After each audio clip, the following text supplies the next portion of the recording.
কিন্তু দিল্লির রক্ষিতা কোন নেতা যদি বাংলাদেশের মাটিতে শাসন করতে চায়, সেই নেতার শাসন এদেশের জনগণ কোনোদিন মেনে নিতে পারবে না। অনেক জীবনের মূল্যের বিনিময়ে ৩৬ জুলাই একটি ঐতিহাসিক গণবিপ্লব অনুষ্ঠিত হয়েছিল। আমরা যখন দেখেছিলাম ছাত্ররা রাজপথে নেমে এসেছিল, তখন আমি আমার নিজের তাগিদেই সেদিন ছাত্রদের সাথে একাত্মতা ঘোষণা করে রাজপথে নেমে এসেছিলাম আমাদের কর্মী বাহিনীদেরকে নিয়ে। এই যে আজকে মঞ্চে উপবিষ্ট আছেন সেই সমস্ত উদীয়মান তরুণ ছাত্রনেতা, যাদের অভাবনীয় সাফল্যের মধ্য দিয়ে একটি ফ্যাসিবাদের পতন সংগঠিত হয়েছিল। আমি যদিও বক্তা নয়, আমি একজন বিপ্লবী। যৌবনের শ্রেষ্ঠ সময়গুলো আমাকে কারাগারেই থাকতে হয়েছে। বসুন্ধরা ডায়াপেন্ট এখন আরো উন্নত। এই hot air through top sheet দ্রুত শোষণ করে সোনামণিকে দেয় কোমল অনুভূতি। দীর্ঘ প্রায় 10টি বছর বিভিন্ন মেয়াদে আমি কারাগারে ছিলাম। ফ্যাসিবাদের বিরুদ্ধে আন্দোলন লড়াই করতে গিয়ে অসংখ্য সহযোদ্ধা সহকর্মীদেরকে হারিয়েছিলাম। আমি দীর্ঘদিন যাবৎ দেখেছি এই এনসিপির মাধ্যমেই আমাদের বাংলাদেশের মানুষের একমাত্র মুক্তি মিলবে। আমি মনে করি এনসিপির মাধ্যমেই এদেশে মুক্তির সনদ নির্দিষ্ট করা আছে। আমি দীর্ঘদিন যাবৎ ফ্যাসিবাদের বিরুদ্ধে লড়াই করেছি, সংগ্রাম করেছি, আন্দোলন করেছি। আমার পরিবারের বিরুদ্ধে প্রায় 550 শতাধিক মিথ্যা মামলা ছিল।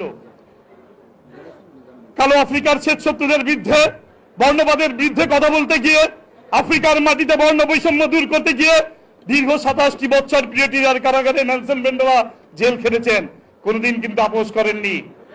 আমি ইসাক সরকারও কোনোদিন আপোষ করিনি, আপোষ করতে শিখিনি। আমি যে দলের সাথে সম্পৃক্ত ছিলাম, আমি আজকে দেখতে পাচ্ছি সেই দল তার গণতান্ত্রিক ধারা এখনো নেই, গণতন্ত্র থেকে সরে গিয়েছে।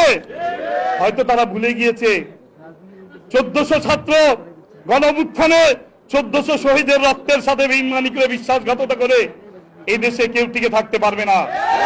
ছাত্র জনতা কিন্তু জাগ্রত হয়ে গিয়েছে, এই ছাত্র জনতাকে আর দমানো যাবে না। এখনো সময় আছে। আমি বলবো আপনারা ফিরে আসুন গণতান্ত্রিক ধারায়। হাদি ভাইকে হত্যা করা হয়েছে, আমরা হাদি ভাইয়ের এখনো দুষ্কৃতিকারী হত্যাকারীদেরকে আমরা দেখতে পেলাম না। এই সরকার গ্রেফতার করেছে, পূর্বের সরকারও কিন্তু গ্রেফতার করেনি। কিসের জন্য করেনি? কারা এটার সাথে জড়িত? আমি আবার দেখতে পাচ্ছি সেই পূর্বের ঘনঘটা বাংলার আকাশে আবার চীন শকুনের আনাগোনা, আবার তাবেদারি ভারতের আধিপত্যবাদীদের বিরুদ্ধে আমাদেরকে আবার হচ্ছে এই মাঠে নামতে হবে। দিল্লিতে আমরা দেখেছি স্বৈর শাসক। আমি সব শাসনামলেই কারাগারে ছিলাম। বিএনপি বলেন, বিএনপি করেছি, তারপরে ওই আমলে জেলে ছিলাম এক সময়। আওয়ামী লীগের শাসনামলে ছিলাম। আমি সব শাসনামলে দেখেছি স্বৈর শাসক, আমরা দেখেছি স্বৈর শাসকও সহ্য হয়েছে। কিন্তু দিল্লির রক্ষিতা কোন নেতা যদি বাংলাদেশের মাটিতে শাসন করতে চায়, সেই নেতার শাসন এদেশের জনগণ কোনোদিন মেনে নিতে পারবে না। দিল্লি আবার আমাদের উপর ভর করেছে।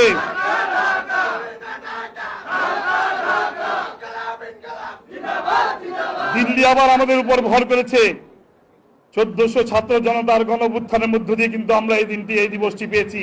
আছে কথা বলার অধিকার পেয়েছি।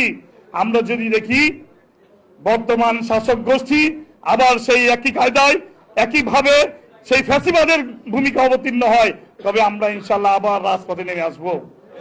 আপনাদের পতন ঘটানোর জন্য আমরা বেশি সময় নিব না, কিন্তু ইনশাল্লাহ কাজে আহ্বান করব আপনারাও গণতান্ত্রিক অধিকার ফিরিয়ে দেন, কথা বলার অধিকার ফিরিয়ে দিতে হবে, জনগণের মৌলিক অধিকার, মানবাধিকার ফিরিয়ে দিতে হবে, নতুবা কিন্তু আমরা আবার রাজপথে নেমে আসতে বাধ্য হব।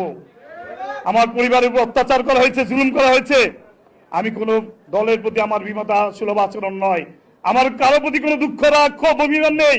আমি এই এনসিপির মাধ্যমে আমি বুঝতে সক্ষম হয়েছি, এই এনসিপির মাধ্যমেই এই দেশের জনগণ একমাত্র নিরাপত্তা থাকবে, এই দেশের মানুষের অধিকার প্রতিষ্ঠিত হবে, এদেশের মানুষের গণতান্ত্রিক অধিকার প্রতিষ্ঠা হবে এই এনসিপির মাধ্যমেই। আমি এই সমস্ত নেতৃবৃন্দ যারা এই মঞ্চে বসে আছেন, আমি তাদেরকে স্যালুট জানাই, লাল সালাম জানাই। তাদের মাধ্যমে আজকে আমি পূর্ণভাবে গণতান্ত্রিক অধিকার ফিরে পেয়েছি। আজকে যদি ফ্যাসিবাদে কায়েম থাকতো, শেখ হাসিনা যদি পালিয়ে না যেত, তাহলে হয় আমাদেরকে জেলে মরতে হতো, অথবা ফাঁসির কাছে দণ্ডিত হয়ে আমাদেরকে ফাঁসির মঞ্চে ঝুলতে হতো। আমি এই এনসিপির কারণে কিন্তু আজকে আমি পূর্ণ স্বাধীনতা পেয়েছি। এদেশের জনগণ আমি মনে করি এখনো সারা দেশের আপামর জনগণ তাকিয়ে আছে এনসিপির দিকে। এনসিপি রাস্তায় নেমে আসবে, জনগণের অধিকার ফিরে পাবে। আর যদি এনসিপি আবার ঝিমিয়ে যায়, তাহলে দেশের মানুষের ভাগ্যে আবার সেই কালো অন্ধকার নেমে আসবে। তাই আমি প্রত্যেকটা নেতা কর্মীদেরকে আহ্বান করবো, দীপ্ত চেতনা উজ্জীবিত হয়ে আগ্রাসী অপসংস্কৃতি প্রতিরোধ এবং বিপন্ন বাংলাদেশের স্বাধীনতা সার্বভৌমত্ব রক্ষা করতে হলে আবার আমাদেরকে রাজপথে ঝাঁপিয়ে পড়তে হবে। আপনারা আমার জন্য দোয়া করবেন। আমি সারা জীবন সততার সাথে রাজনীতি করেছি। আমি যেন আমার উপর অর্পিত দায়িত্ব, আপনারা যে দায়িত্ব আমাকে দেন না কেন, আমি যেন আমার উপর অর্পিত দায়িত্ব ইমানের সাথে সততার সাথে এই দায়িত্ব, গুরুত্বপূর্ণ দায়িত্ব আমি যাতে পালন করে যেতে পারি। এই দায়িত্ব পালন করতে গিয়ে যদি আমাকে জীবন বিসর্জন দিতে হয়, তবু আমি ইসাক সরকার জীবন বিসর্জন দেওয়ার জন্য প্রস্তুত থাকবো। আপনারা আমার জন্য দোয়া করবেন। আমি আছি ইনশাল্লাহ। আমি সকল নেতৃবৃন্দ থেকে আমার ভুল ত্রুটি থাকতে পারবে। আমি কিন্তু ভালো একটা বক্তা নই, আমি একজন বিপ্লবী মানুষের আগেও বলেছি। আপনারা আমার বক্তব্যে ভুল ত্রুটি থাকলে ক্ষমা সুন্দর দৃষ্টিতে অবশ্যই দেখবেন। এই আশা প্রত্যাশা ব্যক্ত করে আমাকে বক্তব্য দেওয়ার সুযোগ করে দেওয়ার জন্য সবাইকে ধন্যবাদ জানিয়ে আমি আমার বক্তব্য শেষ করছি। এবং পাশাপাশি এই কথা বলে দিতে চাই, আজকে শাসক গোষ্ঠীতে 70% জনগণ কিন্তু হায়ের পক্ষে ভোট দিয়েছে। ভুলে যাবেন না, এদেশের জনগণ কিন্তু পরিবর্তন চায়। যদি পরিবর্তন না আনেন, কিভাবে পরিবর্তন আনতে হয় সেটা রাজপথে আমার আন্দোলনের মাধ্যমে প্রমাণ করে দেবেন ইনশাআল্লাহ।